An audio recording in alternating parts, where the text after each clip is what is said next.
Should you buy a PlayStation Classic in 2020? Now, at this point, I have done a buying guide on every single PlayStation console that you could buy.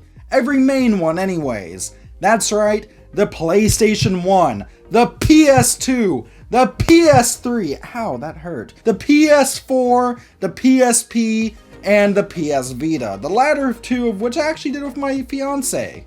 But the one Sony product that I was not expecting to do a buying guide on was this. This is the PlayStation Classic. This thing is a miniature version of the original PS1, and it has 20 built-in games, is geared towards being hooked up to a modern TV, and was released back in December 2018 to cash in on the success of consoles like the NES Classic Edition and the SNES Classic Edition. Also, yeah, remember when mini consoles like this were the next big thing? When Nintendo first released the NES Classic Edition, those things were sold out pretty much everywhere for the entirety of their initial run. And with that success came those trying to cash in on Nintendo's success. Probably my favorite of them, though, is the C64 Mini, which is a miniature Commodore 64, but perhaps it's just because it can run ROMs straight out of the box. However, when the PlayStation Classic was launched, it was immediately guarded as one of the worst of these mini consoles, and there is some good reason for that, which we'll get into. This thing launched at 130 Canadian dollars, but then the price was slashed to 100, then 80, 60, 50, 30, and finally down to as low as $20 at places such as EB Games.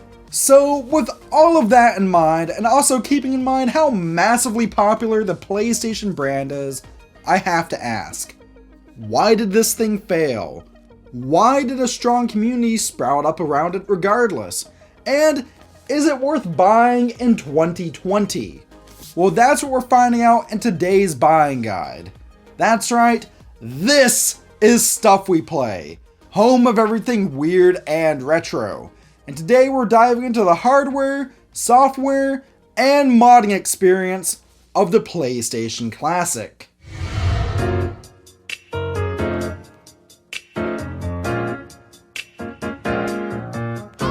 So, where do I even start with this thing? Well, it was announced at the Tokyo Game Show in September 2018, and 5 games were also unveiled that day. The complete lineup was revealed about a month later, and the system itself launched on the 3rd of December 2018, exactly 24 years to the day of the original PS1. And then, that was it. It was pretty much dead on arrival. Maybe they should have waited till the 25th anniversary.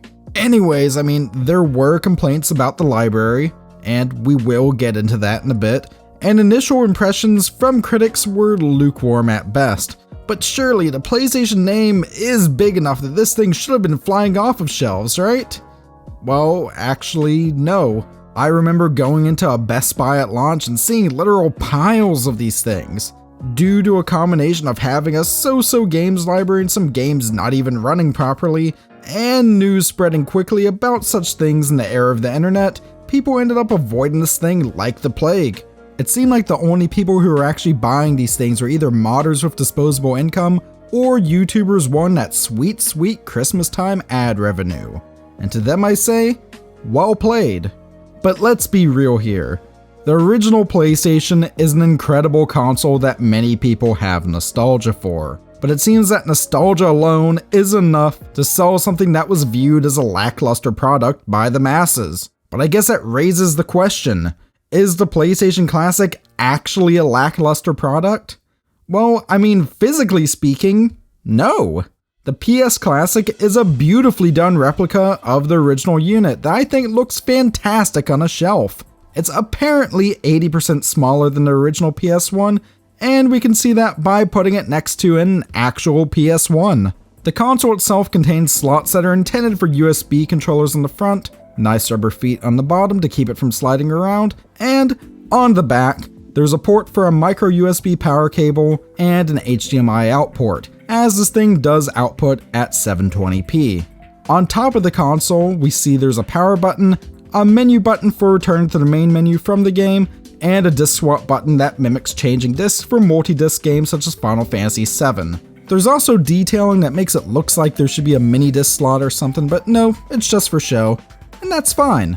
Internally, the PlayStation Classic contains a MediaTek MT8167A Quad A35 system on a chip, clocked at 1.5 GHz, a PowerVR GE8300 GPU, 16 GB of eMMC flash storage, and 1 GB of DDR3 memory. So, for what it's intended to be, it's not a bad setup at all. But problems arise when we see what else comes in the box. Well, okay, it's not all bad. The PlayStation Classic also comes with a nice quality HDMI cable, 2 wired controllers based off of the original PlayStation controllers, and a micro USB to USB-A cable. However, there is no power brick, and honestly, I just can't stand it when companies cheap out and don't include these. Like, I know USB power bricks are cheap and easy to come by nowadays, but like, even Nintendo include one of their classic consoles, if I remember right. But then again, Nintendo couldn't be bothered to include a charger with the new 3DS XL, which used a proprietary charger, mind you, so perhaps this situation isn't the worst. But then we get to the controllers. Credit where credit's due, they are very high quality. They feel sturdy and very similar in overall feel to the originals, and they are good for long periods of play. However, I wish the wired cable was a little longer, as my couch is a decent bit back from my rather large modern HD TV. Aesthetically speaking, the PS Classic is an absolute winner, and if you own one of these for no other reason than to just look nice on a shelf, I'm sure you're quite happy with it. But what's really odd with these controllers here is that they are based off of the original PlayStation controllers, like the absolutely first model original PS1 controllers, not the later DualShock controllers that had analog sticks. And by the way, some of the games included do have DualShock support. And let me tell ya, playing Ridge Racer Type 4 with a D-pad just feels all sorts of wrong. Ugh. While I'm sure that some could argue that this controller style was chosen for the sake of nostalgia or whatever, to me, it just comes off as a lazy way to save in production costs. Honestly, if they really want to justify including controllers based off of this original design, then Sony should have just put games that were made pre-DualShock on here. Unfortunately though, controllers without analog sticks are only the tip of the iceberg as far as problems go. Now, as has been established, the actual internals of the PlayStation Classic aren't terrible. As I said before, they're actually pretty decent for what it's setting out to do. However, things go south as soon as we turn it on. After a nice looking intro and a language select, we're thrust into the game carousel, as I like to call it. There are 20 different titles here, and each game supports save states. Neat! There's also virtual memory cards too, which themselves mimic the menu style of the original PS1 memory card menus. But then, there's some things omitted here that are just standard for consoles like this. There's no filter options here like on Nintendo's offerings, and the only way to return to this menu is by getting up mid-game and hitting the menu button on the console itself. That's right, there's no button combination you can press on the controller or anything. Also, due to the clear laziness of the developers here, within a week of the PS Classic's release, it was found that by plugging in certain models of USB keyboards into the system and hitting the escape key while on the main menu, you'd be able to reach an emulator settings menu that included extended features. What the literal hell, Sony? Of course though, that too pales in comparison to the PS Classic's biggest problem. The PS Classic comes preloaded with 20 games, and as the system can't go online and access the PlayStation Network or anything, or take CDs or whatever, these are the only 20 games that you're supposed to have on it. If you're like me and live in North America, or Europe as well, these games are as follows. There's Battle Arena Toshinden, Cool Borders 2, Destruction Derby, Final Fantasy VII, Grand Theft Auto, the original, Intelligent Cube, Jumping Flash, Metal Gear Solid, Mr. Driller, which is actually one of my personal favorite games here, and this is why I originally bought this thing for 20 bucks. There's also Oddworld, Abe's Odyssey, Ridge Racer Type 4, Rayman, Resident Evil Director's Cut, the original Persona game, Super Puzzle Fighter 2 Turbo, Siphon Filter, Tekken 3, Tom Clancy's Rainbow Six, Twisted Metal, and Wild Arms. I'll be honest, on the whole, that's not a bad library. I'm glad to see the likes of Persona and Wild Arms on there, as I'm a huge RPG fan, and Mr. Driller is one of my all-time favorite games. Plus, FF7, Rayman, Twisted Metal, and Tekken are all mainstays of the era. However, I really don't know anyone who wanted Cool Borders, Destruction Derby, or Rainbow Six. I also know a lot of people were bummed with the fact that the Crash and Spyro games didn't make it here. Though, to be fair there as well, perhaps that was due to Activision just wanting people to buy the compilation remakes of those for modern platforms. In my opinion though, I think that Cool Borders is the weakest of the bunch, and wish we could have swapped it for something like Mega Man 8. I say that in particular because most 3D PS1 games, I'll be honest, they look horrible. This was the first generation of 3D games, or at least 3D games being a big thing that was everywhere, and you can tell. But as far as 2D PS1 games go, I'd argue that they are proof that this was the absolute peak of 2D sprite work. In Japan, Cool Borders, Destruction Derby, Grand Theft Auto, Oddworld, Rayman, Siphon Filter, Rainbow Six, and Twisted Metal aren't present.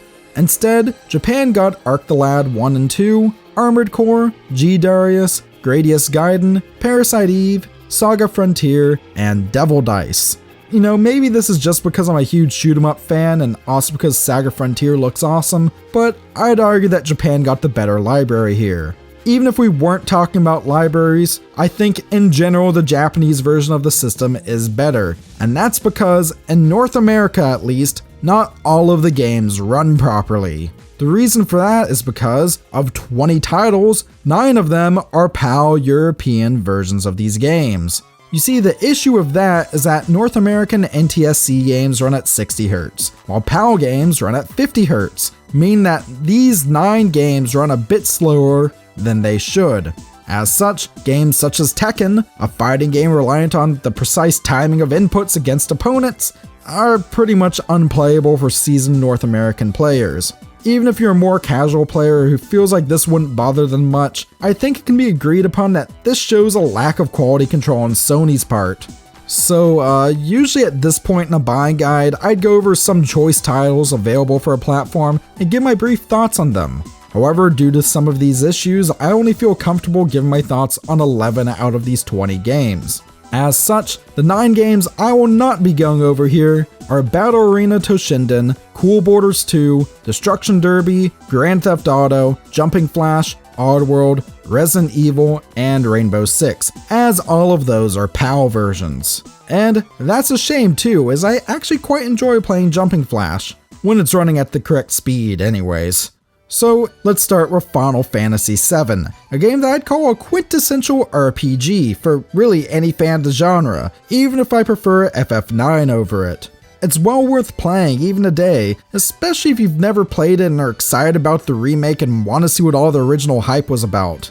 Then we get to Intelligent Cube, a quite frankly odd puzzle game thing that I didn't really get, but I'm also not going to dog on it due to knowing that there's a cult following for it, and also because I feel like if I'd just given it a bit more time, it probably would have grown on me. There's also Metal Gear Solid, which is a small cinematic stealth title from indie developer Hideo Kojima, best known for games such as Penguin Adventure and Norman Reedus and the Funky Fetus.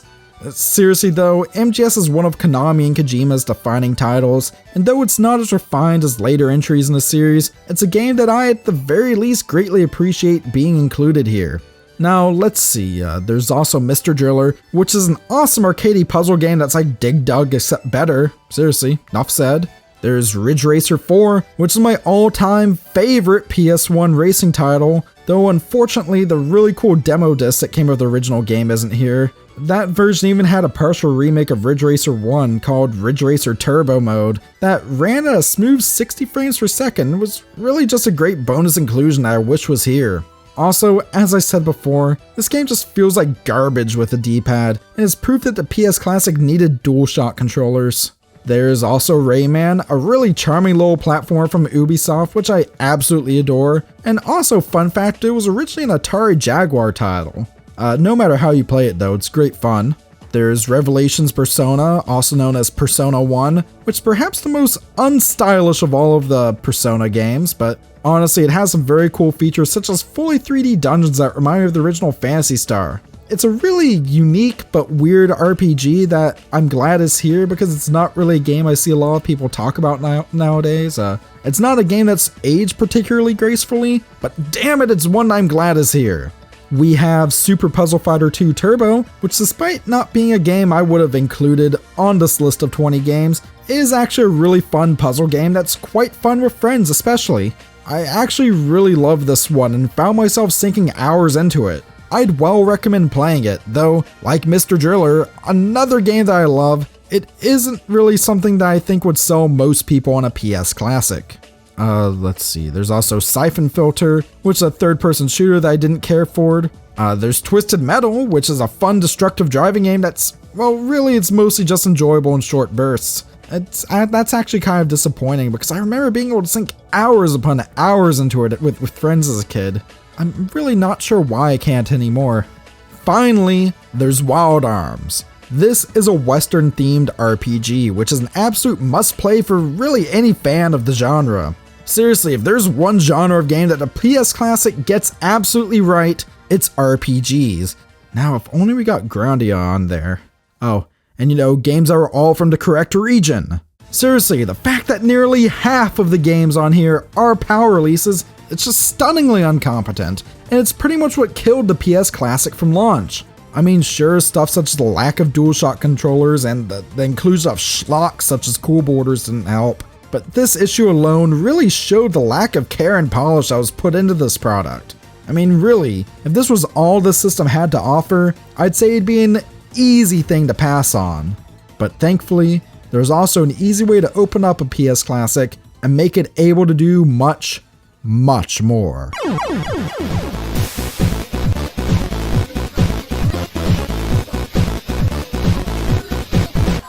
So let's flash back to when I got my PS Classic last autumn.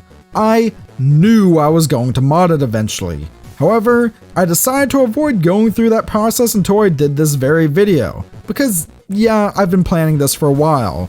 So in the meantime, that thing pretty much just became a Mr. Driller machine. The main reason for this was I also wanted you to be able to see how difficult, or as I didn't know at the time, easy, modding one of these would be. Seriously though, the overall modding process is incredibly simple, and it literally just requires a PlayStation Classic system and a USB stick. Oh, and access to a computer of some sort. The reason you want to do this is because through this modding, you can put literally any PlayStation 1 game from any region that you want onto a PlayStation Classic. The actual process of modding is so simple here as well that can be done in just 3 easy steps. And I'm going to go through all 3 right here, especially as while guides do exist on YouTube on how to do this, most of them involve PCs. I just have a MacBook on hand. So here's how to mod a PlayStation Classic using just a USB stick and a Mac, though I'm sure very similar steps will also work on PC. So starting off, let's go into step 1. First, you need to plug your USB stick of choice into your computer. Delete anything on there off of it and format it as FAT32. This can be done easily on a Mac by using the built-in disk utility tool, and should take about a minute or so. While you're at it, also rename your USB stick to Sony. Trust me, that's essential. Step 2. Download Autobleem. There are actually a few different tools that you could use to mod your PS Classic, but my tool of choice is Autobleem. At the time of recording, the most recent release is Autobleem 0.8.5, and that was released on Christmas Eve 2019. A link to that is also provided in the description of this very video, and if for some reason it's not, I don't know, at me on Twitter or something. Upon downloading Autobleem, extract the file contents to your USB stick. So finally, we have step 3. And this step's the fun part. Put any PS1 game images that you have into the games folder that's now on your USB stick. While I'm pretty sure that Autobleem doesn't support ISO files, it does for sure support games that are either in the bin or bin.q format. Of course, and I say this for legal reasons, only games that are based off of copies that you actually own are considered legal, but I'm sure that no one would ever emulate a game that they didn't own, right? But yeah, that's literally it. At this point, you just eject the USB stick from your computer and plug it into your PS Classic. Side note, if you're wanting to play some 2-player games, or really games that make use of the multi-tap potentially, I'd recommend also plugging in a powered USB hub, as that will allow for you to use both multiple controllers and the USB stick containing the Autobleem files. And from there, turn on your PS Classic and well, there you go. Make sure to press the X button at the title screen to scan for games, and from there, you're set. So what exactly is everything this tool allows you to do? Well, to start off, and I've mentioned this already, you can add literally any PS1 games you want to the PS Classic. The total number of games that you can add on here is limited only by your imagination, and well, the amount of stuff that your USB stick can hold. Autobleem also comes with a ton of different themes, which you can alter on your PC. My favorite of these is definitely the Pepsi Man theme, though the basic theme is also rather smooth and pretty. Game info that can be viewed from the main menu is also improved over the original, and they can now be sorted. You can also boot into the RetroArch emulator package, which has a simple to use UI of its own based off of the PS3 and PSP, and it gives a ton of options to mess around with to make these games look the best they possibly can. To show off what Autobleem can do, I've added 4 titles here. First off, we have Jumping Flash, the actual NTSC version.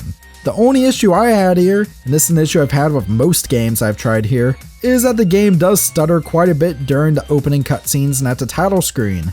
Apparently this is somehow caused by my USB stick being rather slow, so I guess the best way to avoid this is just keep in mind that A, your mileage may vary with cutscene performance, and B, to also keep in mind that this stuttering never affected actual gameplay. Honestly, the stuttering is at its absolute worst in Pepsi Man here, which I loaded on just to demonstrate how running a Japanese game is. And yeah, as far as gameplay goes, Pepsi Man runs flawlessly here. It's just a shame that the really hilarious cutscenes are running like they're being played from a scratched DVD or something. I've also put the Ridge Racer 4 bonus disc on here. This was originally included with Ridge Racer 4 itself back when it first launched, and include the Ridge Racer 1 Turbo mode, which I mentioned earlier, and that's awesome. However, on the PlayStation Classic, I feel like the frame rate dropped a few times here, and while this didn't affect overall gameplay, it did make it less impressive than it is, say, on real hardware running off a PSP. But the disc also includes a demo of one of my other favorite PS1 games, and that, of course, is Klonoa. That's another title I wish made it onto the base PS Classic actually, especially as original copies of that are too expensive for my liking nowadays.